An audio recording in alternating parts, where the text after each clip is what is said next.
Sinabi ni Yusek Hope kanina, there is a few billions of peso regularly for what we call the LGSF account. Itong pondo na ito ay ginagamit pangtulong ng Pangulo ng Bansa sa mga lokal na pamahalaan, partikular na halimbawa may aberya. Yan, halimbawa nasira ang tulay dahil sa bagyo o kailangan ng pagkain and so on and so forth. Yan ang na-access na pondo. At the same time, LGSF also can be utilized for long-term program ng mga lokal na pamahalaan. At kung sila'y kinakapos at tukod na tukod sa pananalapi, maaaring humingi ng tulong ang lokal na pamahalaan sa DBM, Office of the President, through that particular fund. But that particular fund for 2026, because of what happened last year, the President Bongbong Marcos, opted to divert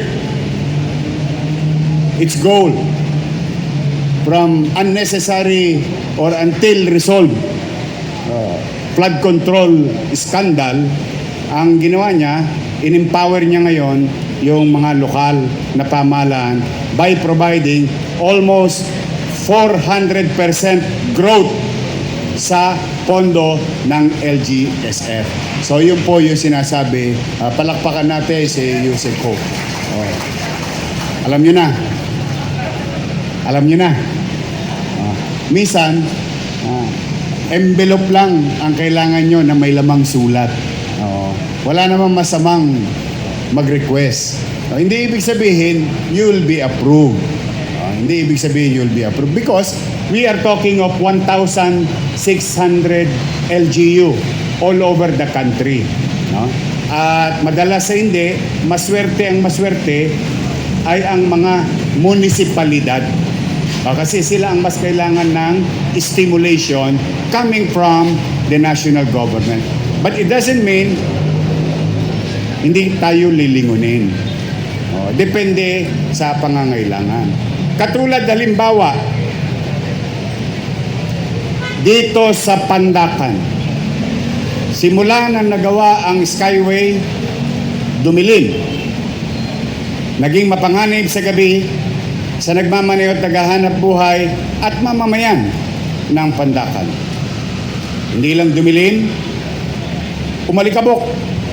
Araw-araw sinisinghot ng tao sa paligid dito ang alikabok at sementong natira sa open space na ito.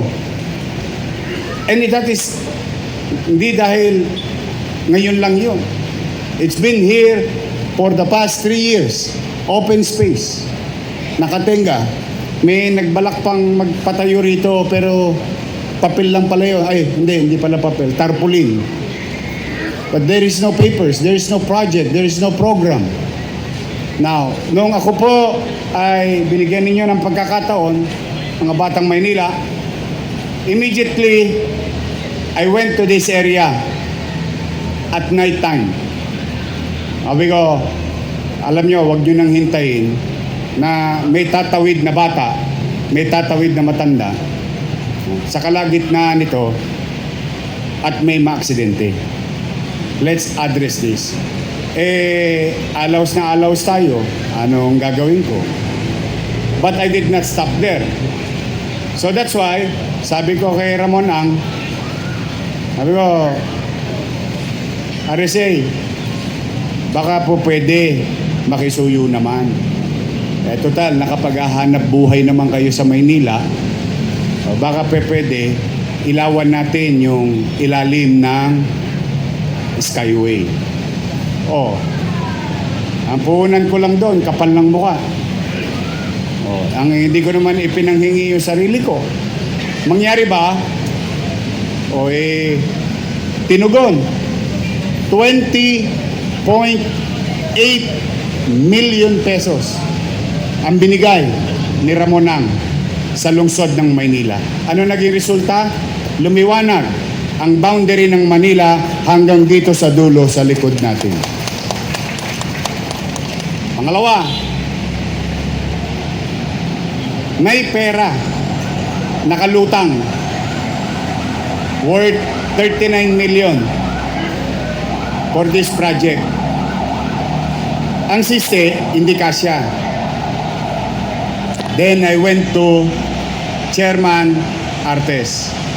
Sabi ko, pare, nakakaawa naman yung mga taga-Pandakan ko. Masyado ng malikabok, perwisyo. Sabi ko, pwede ba? Masikip kasi yung Pandakan. Plaza Balagtas lang meron kami. Dito sa supposed to be may court sa bagong barangay. Other that, wala na kaming open space. Sabi ko, baka pwede tayo magtayo doon sa mga paborito ko na senior citizen. Na kapag hapon, maga, lalo na mga alas 6 ng maga, mag-stretching yung lumalaganit na ugat at buto ng mga lolo't lola ko. Gawa tayo ng senior citizen park wherein they can create their own activities, calisthenics and so on and so forth on a regular basis and create open green space. Tapos, alam mo yung Maynila, I think marami rin sa Pilipinas na mga pet lover. Alam ko, mukhang lover ang itsura ni Lubiloso. Pero, kako maraming may aso sa amin, may pusa. Let's create a park for the first time and unique in the country wherein people, regular community like Pandakan, they can bring their pet together in a park. Usually, nangyayari yan sa mayayamang subdivision, sa mayayamang komunidad. At mano pa sa ibang bansa, no? Talagang may pet park where people and animals can go stroll around. Sabi ko dito, gawa tayo mismo para sa mga hayop. Alam mo, itong araw ng pagsasama natin is a result of a unique relationship where local government and national government hindi lang nag-collaborate for social media content. Di ba yung the word collaboration pang social media? This is pure collaboration of resources of the national government and local government. Alam mo, sinabi sa akin ni Artes, ni Chairman, MMDA, pare, soli mo sa akin yung pera. Dodoblihin ko.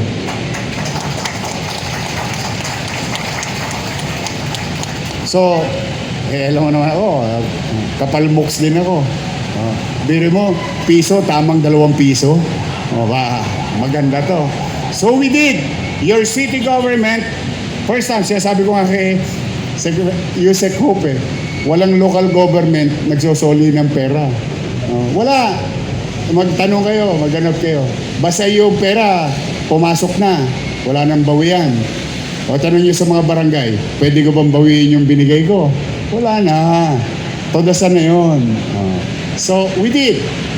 I trusted and I believe with Chairman Artes that he and the MMDA family will fulfill their commitment to the city of Manila. So, binigay namin sa kanya at totoong nangyari. Ito tayo ngayon. Magkakaroon na tayo ng Senior Citizen Park and Pet Park in Manila. Mga taga-Pandakan, pwede ba medyo tigasan nyo naman, ipakita nyo dito sa Pandakan na makasaysayang bahagi ng Pilipinas, hindi lang ng Maynila. Sa makasaysayang bahagi ng Pilipinas, mga taga-Pandakan, isang mainit na palakpak bilang pasalamat sa MMDA family.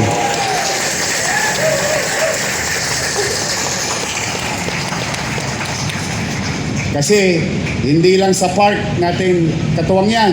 O yung Paco, na problema yung mga taga Paco, naalala ninyo? O ngayon, kasama rin natin doon, MMDA. Sila rin na nagayos. Sa flood control, tiyak, yung flood control lang nila tumatakbo.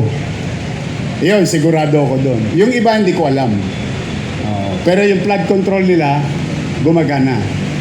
So, now, mga kababayan na naparito, masaya ako para sa inyo.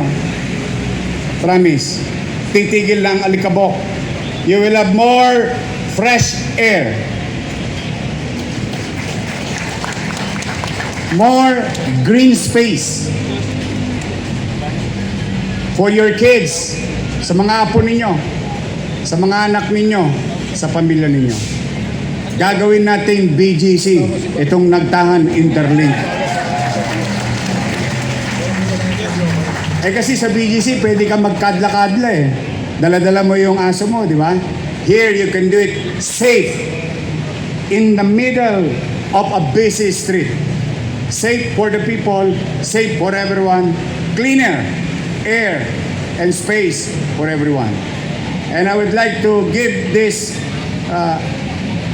people thanks also. Our partners, your elected official, Vice Mayor Chi Atienza, Kusiyal Elmer Par, Kusiyal Castañeda, si Kado, Dr. Mercado, Kusiyal Christian Uy, ang pet lover ng 6th District. Mapagmahal din to kaya ako gustong-gusto si Lou, pareho kaming mahal ang senior citizen. Lou Veloso. At ang ating mga kawani ng pamahalang lungsod ng Maynila. Tapos, isang request na lang, itodo nyo na. Total, there is about 1 kilometer away from here, 1 kilometer away. Baka nagmi-meeting si Presidente. Andiyan lang. Sa kanto, sa stoplight. Andiyan lang. Pwede ba palakpakan ninyo ng malakas baka makahingi pa ako? Ang ating Pangulo ng Bansa, President Bongbong Marcos. O tingnan ninyo. Baka lang nawawaglit sa isipan ninyo, ha? Si President Marcos, kalabang ko. Nakakompetensya ko yun. Tama ba? Naalala nyo pa? O lats ako. Dapat, meron akong ampalaya sa buhay. Tama ba? If there will be some bitterness, no? Tinalo ko nun eh. Dapat bitter ako. But I did not. Why? I set aside personal emotion. You focus on the job, on your responsibility. Walang politika. The same thing that I gave to other officials. Whether they're congressmen, whether they're councilor, whether they're barangay chairman or kagawad, whoever they are, wala. Kailangan mo isang tabi so that we can move on. And because of that attitude, here we are together, benefiting as local government, as people of Manila. That's why I, your mayor, will continue to do so. Huwag nyo nang masyadong iisipin yung damdaming masasakit na salitang na ibigay sa akin nung araw. Total, ako lang yon. Ang importante, kayo. Tao, mamamayan ng lungsod ng Maynila. So, the lesson learned is kahit na hindi tayo magkakampi sa politika, we can work hand in hand with others and other agencies na magbenepisyo ang mamamayan. Sa Maynila, tao muna, mamamayan muna, saka na ang politiko. May panahon para sa kanila. Tama ba?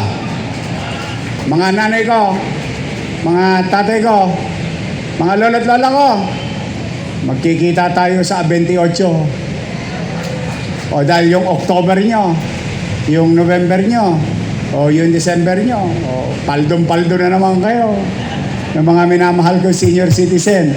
O pati yung ating solo parent at saka PWD.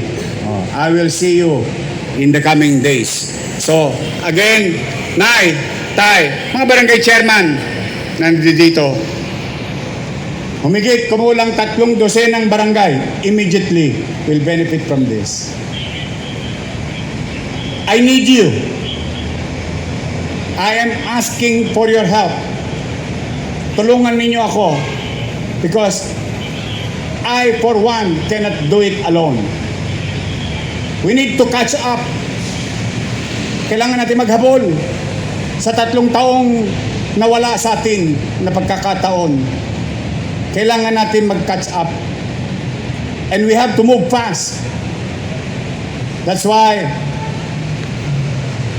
with all humility, buong kababaang loob, nakikiusap ako sa bawat isa sa inyo. Tulungan ninyo ako. Samahan ninyo ako.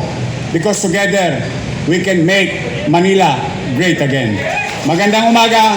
Pagpalain nawa kayo ng Pong May Kapal. Manila! God first. Thank you. Maraming